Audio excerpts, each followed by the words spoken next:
Hi friends, welcome to Keerthi Veetu Samayal. இன்னைக்கு நம்ம ஒரு ஸ்வீட் ரெசிபி தான் பார்க்க போறோம். அது என்னன்னு பாத்தீங்கன்னா bread halwa. Sometimes நம்ம பிரியாணி காம்போஸ்லாம் வாங்கும்போது bread halwa கொடுப்பாங்க. அது ரொம்ப கம்மி குவாண்டிட்டில கொடுப்பாங்க. அது எப்படிடா செய்யிறது அப்படினு சொல்லிட்டு நிறைய டைம் நானே யோசிச்சிருக்கேன். இன்னைக்கு அந்த bread halwa ரொம்ப சிம்பிளா அது நம்ம வீட்ல இருக்க ingredients எல்லாம் வச்சு minimum quantity of ghee-ல எப்படி செய்யிறதுன்னு சொல்லிட்டு பார்க்கலாம். வாங்க. இப்போ இந்த bread halwa செய்யிறதுக்கு bread நான் ஒரு 6 ல இருந்து 7 ஸ்லைஸ் bread எடுத்துர்க்கேன் நான். இது நீங்க ஸ்வீட் bread வாங்கிக்கிட்டீங்கன்னா உங்களுக்கு sugar ஆட் பண்ண வேண்டிய குவாண்டிட்டியை கம்மி பண்ணிக்கலாம். So fruit bread, sweet bread அது மாதிரி வாங்கிக்கோங்க. சாண்ட்விச்சோ இல்ல சால்ட் bread வாங்கிக்காதீங்க. பால் இந்த பால் நல்லா சூடா கொதிக்க வச்சிருக்கேன் நான். இந்த டைம்ல இதுல நான் கொஞ்சோண்டு ஏலக்காய் பொடி நுணுக்கி வச்சிருக்கேன். இதை இந்த பால்ல கலந்து வச்சுக்கோங்க. நான் எதுக்காக வந்து இது சில்வர் பாத்திரத்துல வச்சிருக்கேன்னா பால் ரொம்ப சூடா இருக்கு. இந்த ஏலக்காயோட ஸ்மெல் அந்த பால் ஃபுல்லா கரையணும். அதுக்காக தான் அந்த இது வச்சிருக்கேன் நான். இது சும்மா இது வந்து எவ்வளவு பிரெட் எடுக்கறீங்களோ அது பேஸ் தான். இன்னைக்கு நான் ஒரு 7 பிரெட் எடுத்துக்கிறதுனால 1 டம்ளர் பால் எடுத்துர்க்கேன் நான். நெய் இதுக்கு ரொம்ப நெய் சேர்க்க வேண்டாங்க. அதுதான் இந்த ஸ்வீட்டோட ப்ளஸ்ஸே. ஆனா நெய் சேர்த்தீங்கன்னா டேஸ்டா இருக்கும். வீட்ல செய்யும்போது ரொம்ப ஹெவியா நெய் சேர்க்கணும்னு அவசியம் இல்ல. 2 டேபிள் ஸ்பூன் நெய் எடுத்துர்க்கேன். இதெல்லாம் ஆப்ஷனல் தான். நட்ஸ் நான் இன்னைக்கு வால்நட், கேஷ்யூ, பாதாம் எல்லாம் எடுத்துர்க்கேன். கொஞ்சம் கிஸ்மிஸ், ஒரு 3 ல இருந்து 4 டேபிள் ஸ்பூன் சுகரும் அவ்வளவுதான் ஆகும். சப்போஸ் நீங்க வந்து சுகர் கொஞ்சம் அதோட ஹைலைட்டா தெரியணும்னா ஒரு பிஞ்ச் உப்பு ஆட் பண்ணிக்கோங்க. அந்த ஸ்வீட்னஸை கொஞ்சம் நமக்கு இன்க்ரீஸ் பண்ணி கொடுக்கும். வாங்க இப்போ இந்த ரெசிபி எப்படி செய்யறதுன்னு பார்க்கலாம். சோ இந்த ஹல்வா செய்யறதுக்கு ஒரு பேனை நல்லா ஹீட் பண்ணிக்கிட்டு அதுல நம்ம எடுத்து வச்சிருக்கோம்ல நெய் அதை லைட்டா பிரஷ் பண்ணிக்கோங்க. பிரஷ் பண்ணிக்கிட்டு நம்ம வச்சிருக்க எல்லா பிரெட்டையும் நல்ல கோல்டன் ப்ரௌன் கலருக்கு டோஸ்ட் பண்ணி எடுத்துக்கோங்க. இன்னும் இந்த ஹல்வா வந்து நல்ல டேஸ்ட்டாக இருக்கணும்னா நார்மல் ரீஃபைண்ட் ஆயிலில் ஸ்லைஸாக போட்டு இதை பொரிச்சு வச்சுக்கோங்க. இப்போ நான் இது எல்லாத்தையும் டோஸ்ட் பண்ணிவிட்டு காட்டுறேன். நார்மல் டோஸ்ட் பண்ணுவோம்ல நெய் போட்டு இல்லை எண்ணெய் போட்டு கூட நீங்கள் டோஸ்ட் பண்ணலாம். இல்லை வெண்ணெய் இருந்துச்சுன்னா வெண்ணெய் போட்டு டோஸ்ட் பண்ணலாம். எது வெண்ணெய் போட்டு டோஸ்ட் பண்ணிக்கோங்க. ப்ரெட்டை நல்லா ஒரு கோல்டன் கிறிஸ்பி ஆகிற மாதிரி. இப்போ நம்மளோட ப்ரெட்டு இது பாருங்கள் நல்லா சாஃப்டாக இருக்குல்ல. இது வந்து நல்லா கிறிஸ்பி நேச்சருக்கு ஆகிற வரைக்கும் நல்லா இதை ஹை ஃப்ளேமில் வச்சு கோல்டன் ப்ரௌன் கலரில் டோஸ்ட் பண்ணிக்கோங்க.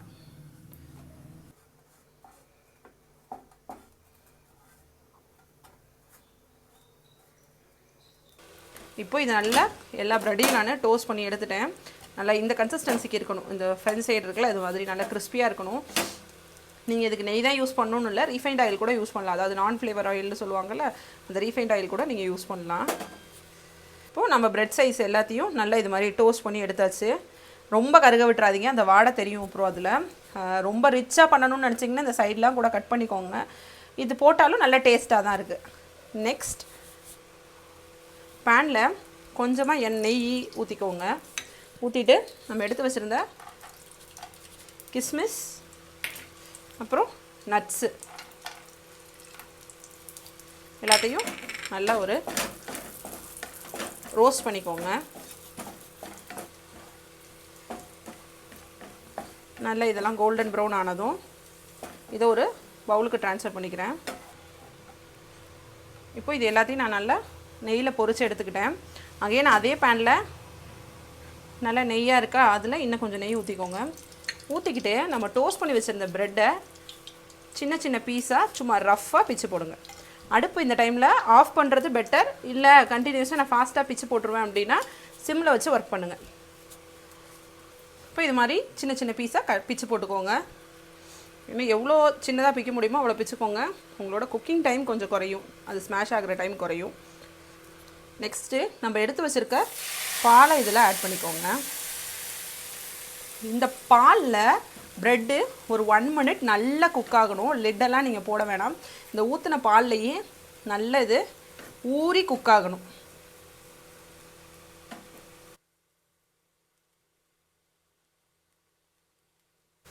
இப்போ பாருங்கள் நல்ல ஒரு எல்லாம் குழஞ்சி வருது. உங்களுக்கு சப்போஸ் பால் பத்தலை அப்படின்னா கொஞ்சம் வாட்டர் கூட நீங்கள் அட்ஜஸ்ட் பண்ணிக்கலாம். அதனால் ஒன்றும் ப்ராப்ளம் கிடையாது. இது மாதிரி எல்லாமே நல்லா குழஞ்சதும் இதில் நம்ம எடுத்து வச்சுருக்க சுகர் ஆட் பண்ணிக்கோங்க. இந்த சுகரும் ஏன்னா கொஞ்சம் வாட்டர் கண்டென்ட் கொடுக்கும் மெல்ட் ஆகுறப்போ. அதனால் இந்த சுகரை போட்டு நல்லா இந்த ப்ரெட்டை கலக்கிக்கோங்க. இப்போ சர்க்கரையை நல்லா கலக்கிக்கோங்க. பார்த்தாலே தெரியும் சர்க்கரை நல்லா மெல்ட் ஆக ஸ்டார்ட் பண்ணுறப்போ எடுத்து வச்சுருக்க ஒரு பிஞ்ச் உப்பை இதில் ஆட் பண்ணிக்கோங்க. இந்த உப்பு ஜஸ்ட் அந்த சுகரை வந்து நமக்கு தூக்கி கொடுக்கறதுக்காக தான். நல்லா இது கிளற அந்த பாத்திரத்தில் ஒட்டாமல் நல்லா சூப்பராக வரும்.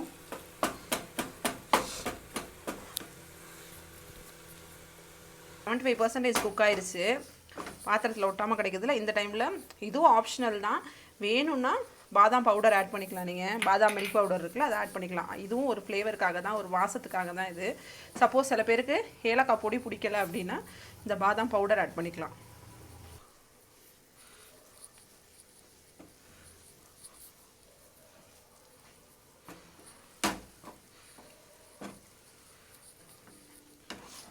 இப்போது இந்த டைமில் நம்ம எடுத்து வச்சுருந்த பொரிச்சு வச்சுருக்கோம்ல அந்த நட்ஸை இதில் ஆட் பண்ணிக்கோங்க.